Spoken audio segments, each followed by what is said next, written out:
Hello बच्चों, तो स्वागत है आप सभी को फिर से मेरे एक नए वीडियो में। और आज हम लोग जो यहाँ पर अर्धवार्षिक परीक्षा चल रहा है उसी के लिए हम लोग यहाँ पर रिवीजन करने वाले हैं। तो चलिए देखते हैं, और इससे कई क्वेश्चन जो होंगे वो आपके एग्जाम में आने वाले हैं। तो चलिए देखते हैं, सभी क्वेश्चन को समझते चलते हैं।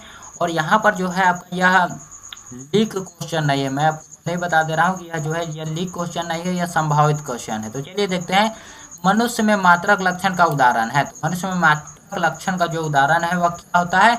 वह होता है त्वचा का रंग होता है। याद रखिएगा, वह क्या होता है? त्वचा का यहाँ पर रंग हो जाएगा। ऑप्शन बी जो है यहाँ पर सही हो जाएगा। चलिए अगला नंबर क्वेश्चन देखते हैं।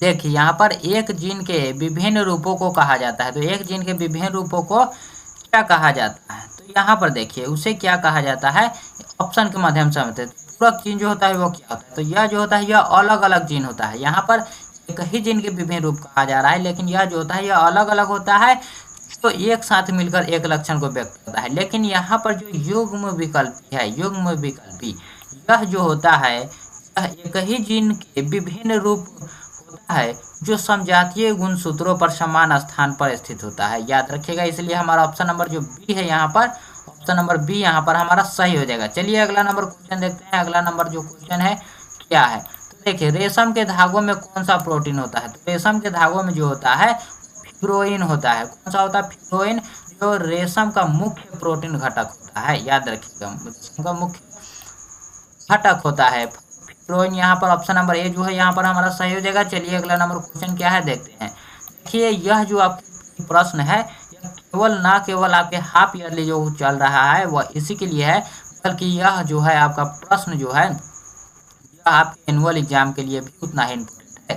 लाइसिन युक्त शक्ति एजेंट तथा प्रोटीन किसकी किस में है? तो किसकी किस में है यहाँ पर यही हमसे पूछा जा रहा है। तो यहाँ पर हमारा हो जाएगा मक्का जो है, ऑप्शन नंबर बी हमारा बिल्कुल आंसर सही हो जाएगा। चलिए अगला नंबर क्वेश्चन देखते हैं। पेनिसिलियम उत्पादित करता है। तो पेनिसिलियम जो है वह किसको उत्पादित करता है? तो मिटोस्पोर को। किसको? मिटोस्पोर, यहाँ पर हमारा आंसर हो जाएगा। चलिए अगला नंबर क्वेश्चन देखते हैं कि निषेचन आंतरिक होता है। निषेचन आंतरिक यहाँ पर क्या होता है यही हमसे पूछा जा रहा है। तो यह हो जाएगा हमारा क्या? शार्क में हो जाएगा। क्या हो जाएगा? किसमें? तो यहाँ पर हमारा आंसर हो जाएगा शार्क में, यहाँ पर आंसर हो जाएगा। चलिए अगला नंबर क्वेश्चन देखते हैं। अगला नंबर क्वेश्चन क्या है कि विभिन्नता का मुख्य स्रोत है। विभिन्नता का मुख्य स्रोत क्या होता है? तो अर्धसूत्री विभाजन। क्या होता है? अर्धसूत्री विभाजन होता है। 8वां नंबर प्रश्न देखिए क्या कहता है हमसे। 8वां नंबर प्रश्न है, न्यूक्लिक अम्ल किस एंजाइम द्वारा खंडित होता है? तो न्यूक्लिक अम्ल जो है किस एंजाइम द्वारा खंडित होता है? तो यहाँ पर हमारा हो जाएगा पॉलीमरेज। क्या हो जाएगा?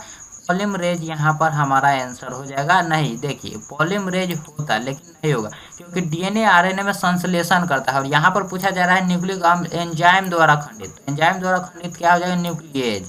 क्या हो जाएगा बच्चों? वह हमारा हो जाएगा न्यूक्लियेज। न्यूक्लियेज जो होता है अम्ल को खंडित करता है। याद रखिए, न्यूक्लियेज जो होता है वह अम्ल को खंडित करता है। और देखिए यहाँ पर के मनुष्य के हाथ चमगादड़ के पंख तथा बेल के फ्लिपर अभिव्यक्त करते हैं। तो यह जो है वह को क्या है? अभिव्यक्त करता है, यही हमसे पूछा जा रहा है। तो यह करता है जो यहाँ पर देखिए, मनुष्य के हाथ, चमगादड़ के पंख और बेल के फ्लिपर, यह जो है सब समजात अंग के ओर इशारा करता है। क्या? तो समजात अंग की ओर। याद रखिए। चलिए अगला नंबर क्वेश्चन क्या है देखिए कि गुरु बीजाणु मात्र कोशिका से क्या बनता है? गुरु बीजाणु मात्र कोशिका जो है उससे क्या बनता है? तो वह बनता है गुरु बीजाणु ही बनता है। याद रखिए, यही बनता है। और देखिए अगला नंबर क्वेश्चन पर चलते हैं। अगला नंबर क्वेश्चन क्या है? सभी आपके लिए इंपॉर्टेंट है। सभी मादा जंतु जिसमें मध चक्र होता है वह क्या है? तो यहाँ पर जो मादा चक्र है, जो मध चक्र होता है, यहाँ पर हमारा आंसर हो जाएगा गाय। क्या हो जाएगा? गाय यहाँ पर आंसर हमारा हो जाएगा। और बढ़ते हैं हम लोग क्वेश्चन पर कि मानव शुक्राणु के एक्रोसोम का निर्माण होता है। मानव शुक्राणु के एक्रोसोम का निर्माण यहाँ पर होता है, तो हमसे पूछा जा रहा है। तो यह क्या हो जाएगा? गोल्जी काय। गोल्जी काय यहाँ पर हमारा जो है यहाँ पर आंसर हो जाएगा। और देखिए चलिए अगले नंबर क्वेश्चन पर, और सभी को स्पीड में हमको करना है क्योंकि यहाँ पर रिवीजन हो रहा है। मनुष्य में अपरा का निर्माण होता है। तो मनुष्य में जो है वह अपरा का निर्माण कैसे होता है? कोरियन तथा लेंजेंट्स द्वारा होता है। किसके द्वारा? तो कोलियर द्वारा, कोरियन तथा लेंजेंट द्वारा होता है। चलिए अगला नंबर देखिए हमारा क्या है क्वेश्चन। पुष्पीय पौधों में नर युग्म का निर्माण किसके विभाजन से होता है? तो किसके विभाजन से होता है? से पूछा जा रहा है, तो यहाँ पर हमारा हो जाएगा जनन कोशिका से। क्या हो जाएगा? जनन कोशिका यहाँ पर हमारा बिल्कुल राइट आंसर हो जाएगा। और देखिए अगला नंबर क्वेश्चन कि कार्बन मोनोऑक्साइड एक प्रमुख प्रदूषक है। कार्बन मोनोऑक्साइड जो है वह एक प्रमुख प्रदूषक है किसका? तो वह हो जाएगा हमारा वायु का। किसका हो जाएगा यहाँ पर? वायु का हमारा हो जाएगा। और देखिए यहाँ पर कि निम्नलिखित में कौन जैव आवर्धक प्रदर्शित करता है? तो जैव आवर्धक जो है यहाँ पर कौन प्रदर्शित करता है? यहाँ पर हमारा आंसर क्या हो जाएगा? ए और बी, यानी कि DDT और पारा दोनों ही हो जाएगा, इसलिए हमारा ए और बी यहाँ पर आंसर हो जाएगा। चलिए अगला नंबर क्वेश्चन देखते हैं क्या है। रेडियोधर्मी प्रदूषक के सबसे प्रतिकूल प्रभाव का परिणाम है। तो सबसे प्रतिकूल प्रभाव का परिणाम जो हो जाएगा हमारा हो जाएगा जीन उत्परिवर्तन। क्या हो जाएगा? जीन उत्परिवर्तन ही हमारे यहाँ पर आंसर हो जाएगा, क्योंकि रेडियोधर्मी विकिरण का मुख्य प्रभाव होता है। और देखिए अगला नंबर क्वेश्चन 18वां नंबर कि हीरोइन है। हीरोइन जो है यहाँ पर क्या है, ये हमसे पूछा जा रहा है। तो क्या हो जाएगा? Diacetylmorphine. क्या हो जाएगा? डाई एसिटाइल मॉर्फिन, जो कि ऑप्शन नंबर सी में है, यही हमारा आंसर हो जाएगा। और देखिए डीऑक्सीराइबोज तथा राइबोज शर्करा एक ही वर्ग के है, जिन्हें क्या कहा जाता है? जिन्हें क्या कहा जाता है, यही हमसे पूछा जा रहा है। तो यहाँ पर हमारा आंसर क्या हो जाएगा? पेंटोस। पेंटोस जो है यहाँ पर हमारा आंसर हो जाएगा। चलिए अगला नंबर क्वेश्चन क्या है, देखिए डीएनए के न्यूक्लियोटाइड की व्यवस्था को किसके द्वारा देखा जा सकता है? तो किसके द्वारा यहाँ पर देखा जा सकता है? डीएनए के जो न्यूक्लियोटाइड की व्यवस्था है वह देखा जा सकता है किसके द्वारा? तो एक्सरे क्रिस्टलोग्राफी द्वारा। किसके द्वारा? तो एक्सरे क्रिस्टलोग्राफी द्वारा। और देखिए यहाँ पर कि जब डीएनए के 1 बिलियन टुकड़े को 82 डिग्री से 90 डिग्री पर रखा जाता है, सेल्सियस पर रखा जाता है, जब जब क्या होता है? तो इसका विखंडन होता है। याद रखिए क्या होता है? तो इसका विखंडन हो जाता है। और देखिए अगला नंबर क्वेश्चन क्या है कि कॉपर टी का कार्य क्या है? तो कॉपर टी जो है उसका कार्य क्या है? वो हो जाएगा हमारा गर्भधारण को रोकना। गर्भधारण को यहाँ पर रोकना कॉपर टी का यहाँ पर कार्य होता है। और 23वां नंबर देखिए यहाँ पर कि जननांग मस्सा निम्नलिखित में किसके द्वारा फैलता है? तो जननांग मस्सा जो है वह किसके द्वारा फैलता है? हो जाएगा हमारा पैप्लोमा विषाणु द्वारा। किसके द्वारा? तो पैप्लोमा विषाणु द्वारा यहाँ पर हमारा आंसर हो जाएगा। बढ़ते हैं हम लोग आगे की ओर। तो देखिए डीएनए पुनर्योजन तकनीक उपयोग करता है। तो किसका उपयोग करता है यह? तो यहाँ पर देखिए क्लोनिंग संवाहक का, या फिर प्रतिबंध एंडोक्रिजियन तथा डीएनए लाइगेज का, या फिर जेल बेधुक कण संचलन का। यहाँ पर यही हमसे पूछा जा रहा है। तो यहाँ पर हमारा आंसर क्या हो जाएगा? यहाँ पर हमारा आंसर हो जाएगा इनमें से सभी का हो जाएगा। इनमें से सभी यहाँ पर हमारा आंसर हो जाएगा। चलिए अगला नंबर क्वेश्चन है कि आनुवंशिकता अभियांत्रिकी जीवाणुओं को किसके उत्पादन के लिए संयोजित किया जाता है? तो किसके लिए संयोजित किया जाता है? इंसुलिन के लिए। यहाँ पर क्या हो जाएगा? हमारा इंसुलिन यहाँ पर आंसर हो जाएगा। चलिए अगला नंबर क्वेश्चन क्या है, बढ़ते हैं। देखिए कौन सा संवाहक डीएनए के छोटे खंड को क्लोनिंग कर सकता है? क्लोनिंग कर सकता है, यही हमसे पूछा जा रहा है। यहाँ पर हमारा आंसर क्या हो जाएगा? तो प्लाज्मिड जो है यही हमारा आंसर हो जाएगा। प्लाज्मिड जो है यही हमारा आंसर हो जाएगा।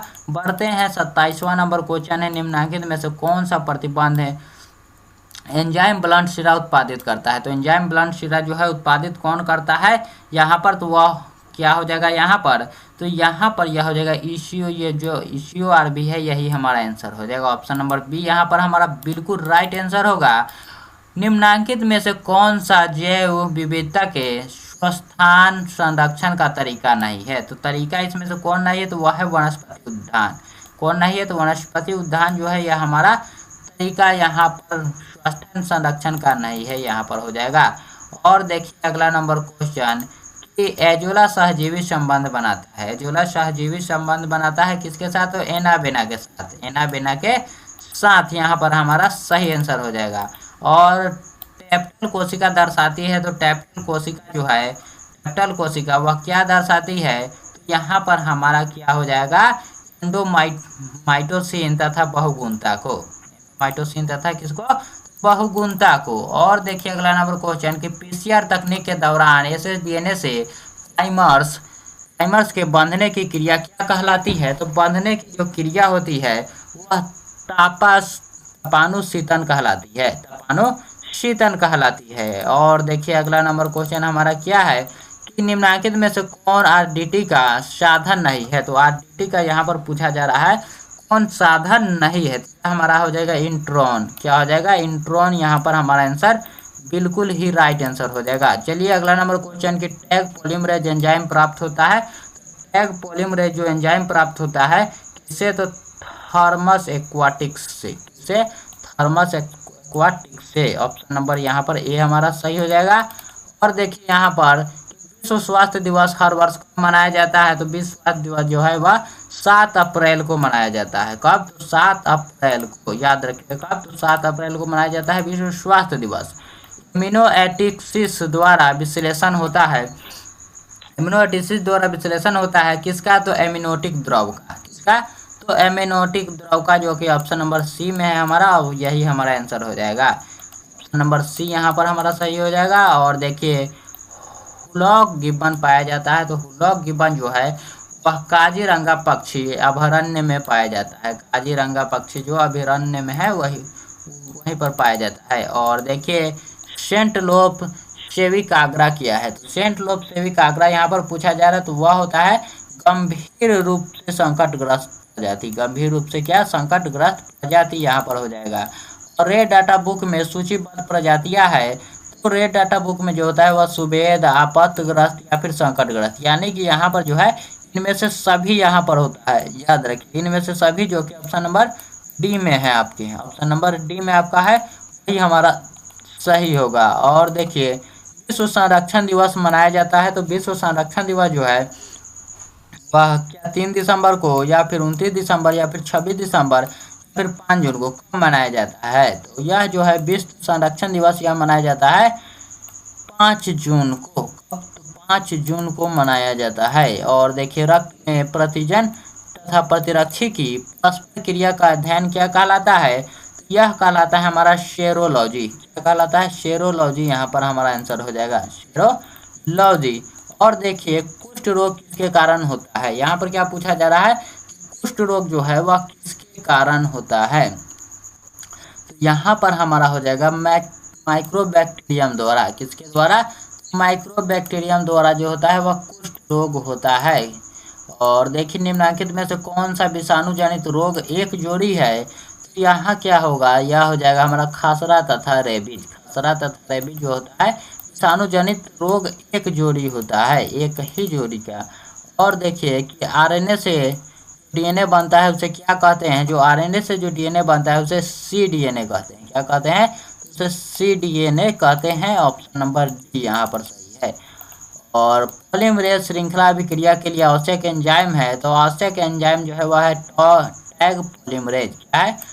टैग पॉलीमरेज यहाँ पर हमारा आंसर हो जाएगा। और देखिए कि इमेंसिकुलेशन किससे संबंधित है? तो इमेंसिकुलेशन जो है वह संकरण से संबंधित है, संकरण से। और देखिए अगले नंबर क्वेश्चन पर बढ़ते हैं कि मिमिकी की उपयोगिता है।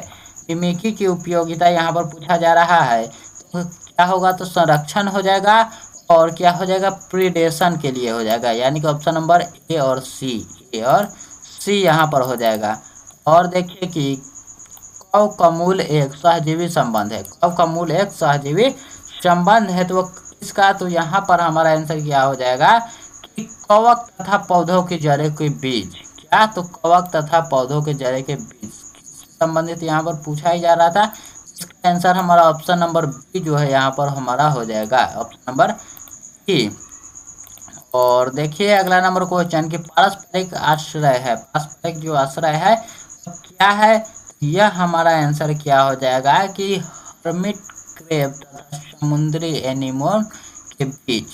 याद रखिएगा हर्मिट क्रैब तथा समुद्री एनीमोन के बीच यहाँ पर आंसर हो जाएगा। और देखिए अम्लीय वर्षा का पीएच किसके नीचे होता है? तो वह होता है 5.6 से। 5.6 से यहाँ पर आंसर हो जाएगा 5.6 से। और फोटोकेमिकल स्मॉग में होता है, फोटोकेमिकल स्मॉग में यहाँ पर क्या होता है SO2 पैन नाइट्रोजन। यहाँ पर क्या हो जाएगा? SO2 पैन नाइट्रोजन के ऑक्साइड यहाँ पर हमारा हो जाएगा option number B. Option number B यहाँ पर राइट आंसर है। कैपिटेशन एक प्राकृतिक क्रिया है जो होती है, जो क्या होता है यहाँ पर हमसे पूछा जा रहा है, तो मादा जनन मादा जनन मार्ग में, जो कि ऑप्शन नंबर बी है वही हमारा राइट आंसर हो जाएगा। जब जीवाणु में स्त्री केसर एक दूसरे से जुड़े रहते हैं तो कहलाता है, तो वह क्या कहलाता है हमसे पूछा जा रहा है, तो वह कहलाता है हमसे युक्ता डोपी। युक्ता डोपी हमसे कहलाता है, यही आंसर हो जाएगा।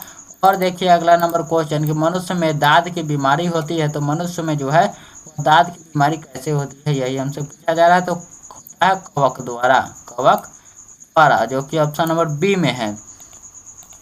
और बढ़ते हैं, देखते हैं एड्स विषाणु का अनुवांशिक पदार्थ है, तो एड्स विषाणु का अनुवांशिक पदार्थ है एक कुंडलीय आरएनए। क्या हो जाएगा यहाँ पर, एक कुंडलीय आरएनए यहाँ पर हमारा आंसर हो जाएगा, आंसर हो जाएगा। और देखिए अगला नंबर क्वेश्चन जो कि है 55 नंबर, निम्न में से कौन सा नाइट्रोजन स्थिरीकरण करता है, तो नाइट्रोजन स्थिरीकरण यहाँ पर पूछा जा रहा है, जो कि हो जाएगा हमारा राइजोबियम। क्या हो जाएगा, राइजोबियम यहाँ पर हमारा आंसर हो जाएगा।